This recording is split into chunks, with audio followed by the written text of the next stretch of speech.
tupai kecil itu melengkat longkat ceria di pagi hari. Ia engine tampil wangi seperti biasanya. Namun, tanpa ia sadari, botol parfum yang diambilnya bukan miliknya. Parfum lamanya sudah habis beberapa hari lalu, tapi karena terbiasa dengan aroma yang sama, ia tak memeriksa lagi. Sepanjang hari, ia merasa aneh. Wangi yang menempel di bulunya tidak seperti biasa, tapi ia tak terlalu peduli.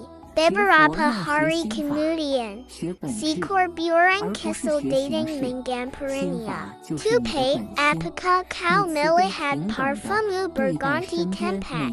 Aku kehilangan punyaku, katanya lembut. Tupai terdiam. Ia baru sadar parfum yang digunakannya ternyata milik burung kecil itu. Dan kini, sudah habis.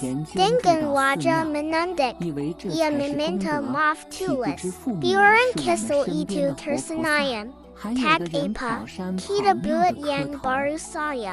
Mereka pun berjalan bersama kita membangga, mencampur aroma segar dan manis. Sejak hari itu, mereka berbagi satu parfum dengan wangi yang tak akan pernah tertukar lagi.